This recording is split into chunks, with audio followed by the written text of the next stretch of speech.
अस्सलाम वालेकुम दोस्तों, एक बार फिर आप सबको यूपी टीचिंग एकेडमी में खुश आमदीद। दोस्तों, हम डिस्कस कर रहे हैं एड्रीनल ग्लैंड को।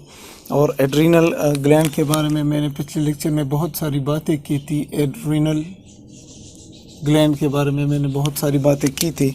सबसे पहले लेक्चर में हमने इसका इंट्रोडक्शन किया कि ये कौन सा ग्लैंड है, कहाँ पर है, वगैरह वगैरह, ये सारी बातें की। फिर मैंने इसके पार्ट्स के बारे में बातें की कि एड्रीनल ग्लैंड के कौन कौन से पार्ट्स हैं, ठीक है, और उसमें कितने जोन्स हैं। फिर हमने जोन्स के बारे में बातें की, ठीक है। फिर हम इसके हार्मोन्स के बारे में हमने बातें की, इसके हार्मोन्स के बारे में हमने बातें की। और फिर हम अब जो है वो पिछले लेक्चर में हमने फंक्शंस के बारे में बात की। फंक्शंस, तो सबसे पहला जोन था zona glomerulosa, zona fasciculata and zona reticularis. तो जोना ग्लोमेरुलोसा से जो हार्मोन रिलीज़ होता था उसे हमने मिनरल कॉर्टिकॉइड का नाम दिया था। और मिनरल कॉर्टिकॉइड में फिर कौन कौन से हार्मोन्स थे उनको मैंने आपसे शेयर किया था, उनके फंक्शंस को हमने डिस्कस किया था पिछले लेक्चर में। अब हम सेकंड जोन में जाएंगे, जोना फेसिक्यूलेटा में, कि जोना फेसिक्यूलेटा में इससे क्या क्या चीज़ें रिलीज़ होते हैं। तो थोड़ा सा मैं डायग्राम बनाऊंगा उस ग्लैंड का इस तरह से। ये हमारा जो है वो क्या था, एड्रीनल ग्लैंड था, ठीक है, राइट एड्रीनल ग्लैंड। और ये इसका मिडल पार्ट था जो कि जिसे हमने मेडुला कहा था, ये मेडुला था। और ये बाहर वाला हिस्सा कॉर्टेक्स था। कॉर्टेक्स के हमने 3 लेयर्स बनाए थे, 3 जोन्स बनाए थे, ठीक है। ये था जोना रेटिकुलरिस, जो सबसे अंदरूनी जोन था, जोना रेटिकुलरिस। फिर बाद में था इसके साथ जोना फेसिक्यूलेटा। ये कौन सा जोन है, जोना फेसिक्यूलेटा। और ये कौन सा जोन है, जोना ग्लोमेरुलोसा। तो जोना ग्लोमेरुलोसा के हार्मोन्स को हमने डिस्कस किया था। अब हम डिस्कस करने जा रहे हैं जोना फेसिक्यूलेटा को, फेसिक्यूलेटा या फिर फेसिक्यूलेटा। तो जोना फेसिक्यूलेटा से कौन से हार्मोन्स रिलीज होते हैं, चलिए देखते हैं।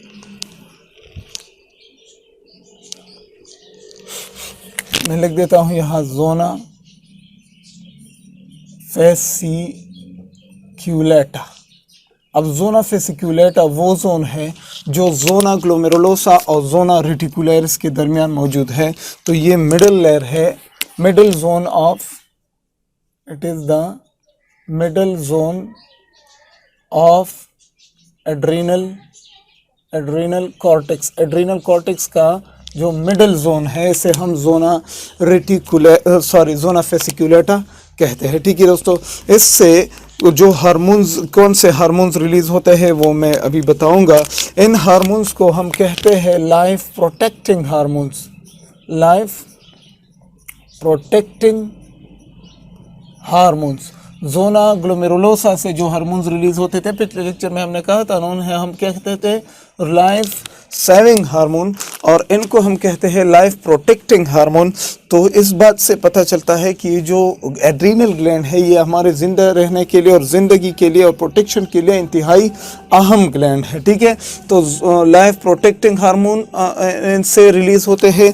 अब कौन कौन से हार्मोन्स रिलीज़ होते हैं, इनके हार्मोन्स को हम कंबाइनली तकरीबन 3 हार्मोन्स रिलीज़ होते हैं इससे। तो मैं यहाँ पर लिख देता हूँ कि कौन कौन से हार्मोन्स हैं जो इससे रिलीज़ होते हैं इस ग्लैंड से। सबसे पहला जो है वो हमारे पास कॉर्टिसोल है, कॉर्टिसोल हार्मोन, ठीक है, कॉर्टिसोल है। इसके बाद दूसरा हार्मोन है जिसे हम कहते हैं कॉर्टिकोस्टेरॉन hormone, कॉर्टिकोस्टेरॉन hormone, कॉर्टिकोस्टेरॉन, cortisol hormone, कॉर्टिकोस्टेरॉन hormone. और तीसरा हार्मोन है कॉर्टिसोन हार्मोन, ठीक है। तो कॉर्टिसोन, कॉर्टिकोस्टेरॉन और कॉर्टिसोल, इन तीनों को हम कहते हैं ग्लूकोकॉर्टिकाइड्स। कौन से हार्मोन्स, इनको हम कहते हैं कंबाइनली ग्लूकोकॉर्टिकॉइड्स, ठीक है ना। पिछले लेक्चर में जो जोना ग्लोमेरुलोसा से रिलीज होते थे उनको हम क्या कहते हैं, मिनरल कॉर्टिकॉइड्स, इनको हम कंबाइनली कहते हैं ग्लूकोकॉर्टिकॉइड्स। तो तीनों। अब इनका नॉर्मल प्लाज्मा लेवल क्या है, अगर हम इसे जानने की कोशिश करें नॉर्मल प्लाज्मा लेवल क्या है, तो दो हार्मोन्स का हम लिखेंगे। तीसरा बहुत ही कम होता है, बहुत ही कम होता है। तो इनका जो प्लाज्मा लेवल है, अगर मैं बात करूं कॉर्टिसोल की, तो कोर्टिसोल का जो प्लाज्मा लेवल है वो है तकरीबन 13.9 माइक्रोग्राम पर डीएल, 13.9 माइक्रोग्राम पर decilitre of blood. Her CC में 13.9 माइक्रोग्राम कोर्टिसोल हार्मोन होता है। और ये जो दूसरा है कॉर्टिकोस्टेरॉन हार्मोन, ये तकरीबन 0.4 माइक्रोग्राम पर डेसीलीटर होता है। तो ये इनका प्लाज्मा लेवल मैंने आपको बताया। अब इनको लाइफ प्रोटेक्टिंग हार्मोन क्यों कहते हैं? क्योंकि इनका एक्शन हमारी बॉडी के बहुत सारे ऐसी चीज़ों पर है जो हमारी ज़िंदगी के लिए इंतहाई ज़रूरी है। फॉर एग्ज़ाम्पल अगर मैं बात करूँ इसके बारे में कुछ थोड़ी बातें और भी लिखूँगा, मैं लिखता हूँ सर। तो यहाँ पर मैं लिखना चाहता हूँ कि ये जो हार्मोन्स है इनके स्ट्रक्चर में भी 21 कार्बन होते हैं, 21 कार्बन हार्मोन्स होते हैं ये सारे, जिस तरह के मैंने पिछले लेक्चर में बताया था। और इनका जो हाफ लाइफ है, हाफ लाइफ आपको पता है ना, मिनरल कॉर्टिकॉइड्स का जो हाफ लाइफ था वो तकरीबन 20 मिनट्स था, मैंने बताया था पिछले लेक्चर में। और इनका जो हाफ लाइफ है वो तकरीबन 70 से लेकर 90 मिनट्स तक से है, 70 मिनट्स से लेकर 90 मिनट्स तक इन ग्लूकोकॉर्टिकॉइड्स का जो है वो हाफ लाइफ है। अब हाफ लाइफ क्या है मैंने पिछले लेक्चर में आपको बताया था, ठीक है। अब डिस्कस करते हैं इन हार्मोन्स के एक्शंस को कि इनका एक्शन क्या है, ठीक है, यानी फंक्शंस ऑफ ग्लूकोकॉर्टिकॉइड्स। ओके, तो सबसे पहला फंक्शन है इनका, मैं लिख देता हूं ऑन कार्बोहाइड्रेट्स, ऑन कार्बोहाइड्रेट्स। अब देखिए क्यों इनको लाइफ प्रोटेक्टिंग कहा गया है, क्योंकि इनका हमारे बायोमॉलिक्यूल्स पर बहुत सारे एक्शंस है। कौन से मॉलिक्यूल्स? बायोमॉलिक्यूल्स, वो मॉलिक्यूल्स जो हमारे बॉडी को बनाते हैं। तो एक्शन ऑन कार्बोहाइड्रेट्स पर इन हार्मोन्स का एक्शन क्या है? ये ऐसा करते हैं कि हमारे बॉडी में कार्बोहाइड्रेट्स के मेटाबॉलिज्म को बढ़ाते हैं, यानी ये आपके ब्लड में ग्लूकोज के लेवल को बढ़ाते हैं।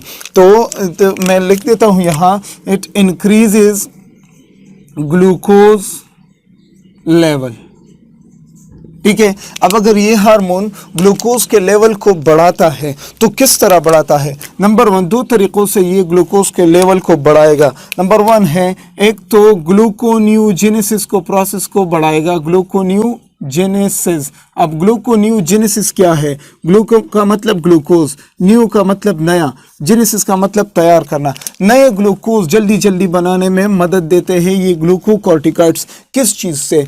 अमाइनो एसिड्स से, फैटी एसिड्स से और प्रोडक्ट्स ग्लाइकोजन से जल्दी जल्दी क्या करते हैं? नए ग्लूकोज बनाने में मदद करते हैं। तो इस तरह करते हैं कि आपके ब्लड में ग्लूकोज का लेवल बढ़ाते हैं ताकि आपके बॉडी को नशोनुमा मिल सके, ठीक है। नेक्स्ट जो प्रोसेस है उसको हम कहते हैं ग्लाइकोजीनोलाइसिस, ग्लाइकोजीनोलाइसिस। तो इस तरह करता है कि ये हार्मोन, इस हार्मोन की मौजूदगी में जो पॉलीसेकेराइड्स है ना, ग्लाइकोजन है ना, इसकी लाइसिस होती है, इसकी स्प्लिटिंग होती है। तो इस वजह से ग्लूकोज का लेवल आहिस्ता आहिस्ता बढ़ जाता है। तो ये इसका एक्शन आपके बॉडी के कार्बोहाइड्रेट्स के ऊपर, तो ये क्या करता है? ये आपके ब्लड में ग्लूकोज का लेवल बढ़ाने में मदद करते हैं, ठीक है।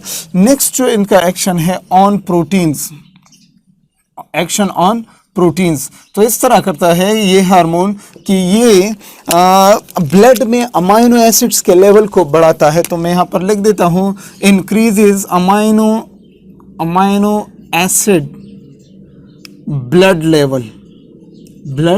लेवल, आपके ब्लड में अमाइनो एसिड्स के लेवल को बढ़ाएगा। देखिए दोस्तों, अगर ग्लूकोन्यूजेनेसिस का प्रोसेस हो रहा है तो ग्लूकोन्यूजेनेसिस एक ऐसा प्रोसेस है जो कि हम या कार्बोहाइड्रेट्स के मॉलिक्यूल के बगैर किसी दूसरे मॉलिक्यूल से ग्लूकोज बनाते हैं।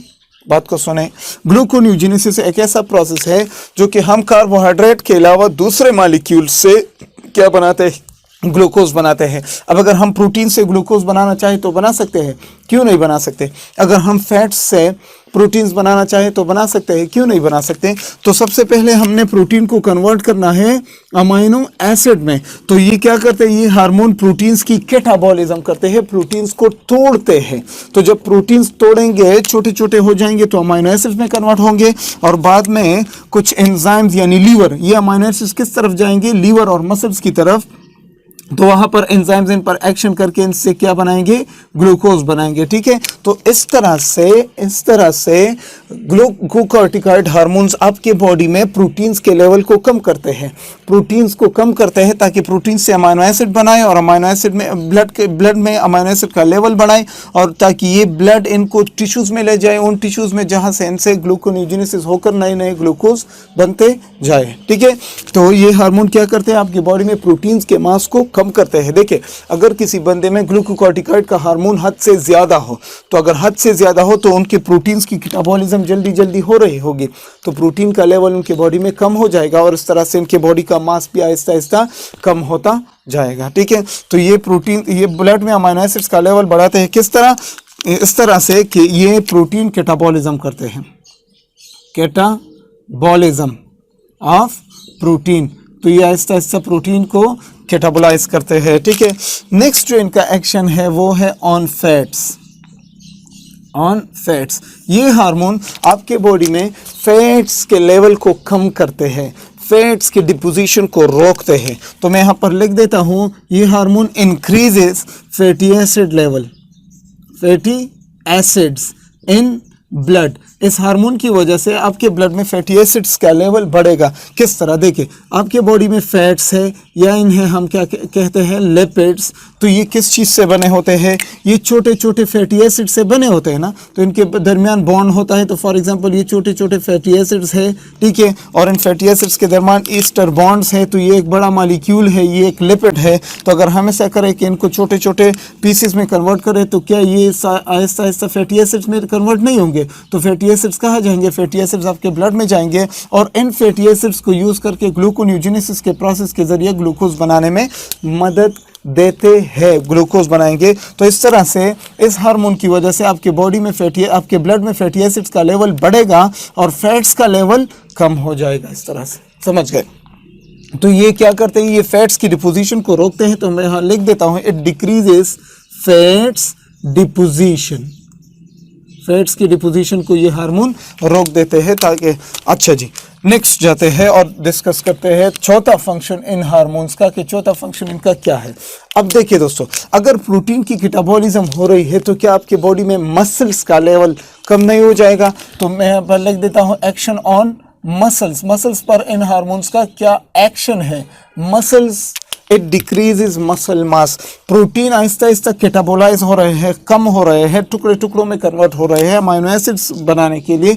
तो क्या प्रोटीन्स खत्म नहीं होंगे, तो जब प्रोटीन खत्म होंगे तो मसल ऑब्वियसली छोटे छोटे हो जाएंगे। तो इट डिक्रीजेज मसल मास, ये आपके मसल्स को कमजोर बना देते हैं। बात यह है कि आपके मसल्स को क्या करते हैं, कमजोर बना देते हैं। ठीक है, नेक्स्ट जो इनका एक्शन है नंबर 5, ये भी लिखना चाहें, on minerals, action on minerals पर इस हार्मोन का यानी ग्लूकोकॉर्टिकॉइड्स का एक्शन क्या है। तो ये इस तरह करते हैं कि ये सोडियम एब्जॉर्प्शन को बढ़ाते हैं। क्या करते हैं, सोडियम एब्जॉर्प्शन को बढ़ाते हैं और पोटाशियम की एक्सक्रीशन को बढ़ाती है। ठीक है, तो पोटाशियम का लेवल आहिस्ता आहिस्ता आपके ब्लड में कम हो जाएगा और सोडियम का लेवल ज्यादा हो जाएगा। तो इस हार्मोन की वजह से हाइपर नेट्रीमिया पैदा होती है। नेट्रीमिया, नेट्रियम सोडियम को कहते हैं ना, और पोटाशियम कम हो जाएगी तो इसे हम कहते हैं हाइपोकैलेमिया। अब देखिए, मैं यहाँ पर एक बात को क्लियर करूँ आप लोगों के साथ कि इस वजह से प्रॉब्लम पैदा होती है। क्यों प्रॉब्लम पैदा होती है, देखिए, अगर आपके बॉडी में सोडियम का लेवल बढ़ जाएगा, ठीक है, सोडियम का लेवल बढ़ जाएगा तो सोडियम के साथ साथ फ्लूइड्स का लेवल भी बढ़ता है। तो जब फ्लूइड्स का लेवल बढ़ता है तो बॉडी में एक मसल क्रिएट हो जाता है, जिसे हम एडेमा कहते हैं, एडेमा। ठीक है, तो अगर ग्लूकोकॉर्टिकॉइड्स का लेवल ज़्यादा हो तो आपके टिश्यूज़ में एक्स्ट्रा अमाउंट ऑफ फ्लूइड्स जो है वो सोडियम की ज़्यादती की वजह से जो डिपॉजिट हो जाएंगे, तो फिर हम इसको कहते हैं एडेमा, इस कंडीशन को। ठीक है, उम्मीद करता हूँ आप इस बात को समझ रहे हैं कि सोडियम का लेवल बढ़ने से फ्लूइड्स का लेवल बढ़ जाता है, और फ्लूइड्स का लेवल अगर टिश्यूज़ में ज़्यादा हो जाए और टिश्यूज़ में फ्लूइड्स जमा हो जाए तो इसे हम एडेमा कहते हैं। ठीक है, और हाइपोकैलेमिया यानी पोटाशियम के लेवल को, पोटाशियम की एक्सक्रीशन को ये बढ़ाते हैं। ठीक है, ये हमने कही। नेक्स्ट जो इनका एक्शन है किस चीज पर है, नंबर 6 ऑन बोन्स। आपके बोन्स पर इस हार्मोन का क्या एक्शन है, बहुत ही खतरनाक एक्शन। बोन में एक सेल है जिसे हम ऑस्टियोक्लास्ट कहते हैं। क्या कहते हैं, ऑस्टियोक्लास्ट सेल। अब ये हार्मोन जाकर क्या करते हैं, ऑस्टियोक्लास्ट को एक्टिवेट करते हैं और ऑस्टियोक्लास्ट क्या करेगा, ऑस्टियोक्लास्ट देखिए ये हार्मोन ग्लूकोकॉर्टिकॉइड्स आकर ऑस्टियोक्लास्ट को एक्टिवेट करेंगे और ऑस्टियोक्लास्ट क्या करेगा, ऑस्टियोक्लास्ट जो है वो बोन रिजॉर्प्शन करेगा। क्या करेगा, बोन रिजॉर्प्शन। और बोन जब रिजॉर्प्शन होती है तो क्या होती है, bone become weak, bone weak हो जाती है, कमज़ोर हो जाती है। अब बात सुने, अगर किसी बंदे में ग्लूकोकॉर्टिकॉइड हार्मोन की ज़्यादा हो तो क्या उसके बोन्स कमज़ोर नहीं होंगे ना। तो बोन की कमज़ोरी की वजह बन सकती है इन हार्मोन्स की ज़्यादती। ठीक है। नेक्स्ट जो इनका फंक्शन है नंबर 7, अगर मैं कहूँ on blood cells, on blood cells. देखिए ये सारे फंक्शंस अगर आपको याद हो तो आप इंतहाई काबिल स्टूडेंट होंगे। देखिए ऑन ब्लड सेल्स, ब्लड के सेल्स पर इस हार्मोन का क्या एक्शन है। आपके ब्लड में WBCs है ना, WBCs वो यानी वाइट ब्लड सेल्स। इस तरह होता है कि वाइट ब्लड सेल्स में 2 सेल्स है, ईओसाइनोफिल और एक और है बेसोफिल। तो ये इस हार्मोन की वजह से क्या होगा, ग्लूकोकॉर्टिकॉइड्स आ जाएंगे और इन पर अटैक करके इनके लेवल को कम करते हैं। यानी इन ईओसाइनोफिल का लेवल कम हो जाएगा, बेसोफिल का लेवल कम हो जाएगा, क्योंकि ग्लूकोकॉर्टिकॉइड्स इन सेल से इनकी दुश्मनी है, इनको नहीं छोड़ते। तो फिर क्या हो सकता है, ईओसाइनोपीनिया और बेसोपीनिया। ईओसाइनोपीनिया,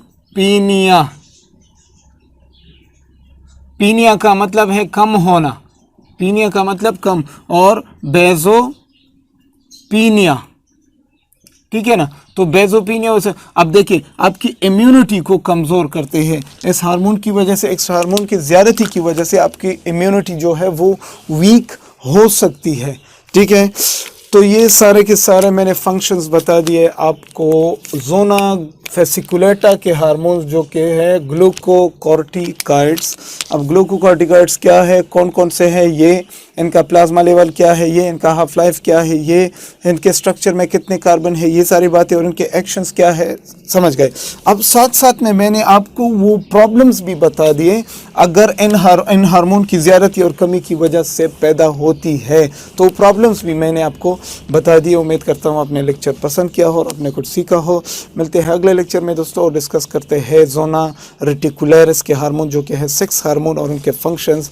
अब उन सारे 6 हार्मोन्स के फंक्शन में यहाँ पर डिस्कस नहीं करूँगा, क्योंकि जब हम टेस्टिस और ओवरीज को के एंडोक्राइन फंक्शन को डिस्कस करेंगे, टेस्टिस और ओवरीज के एंडोक्राइन फंक्शन को जब हम डिस्कस करेंगे तब जाकर उन 6 हार्मोन्स को भी हम साथ साथ में डिस्कस करेंगे। तो मिलते हैं अगले लेक्चर में, तब तक के लिए अल्लाह हाफ़िज़।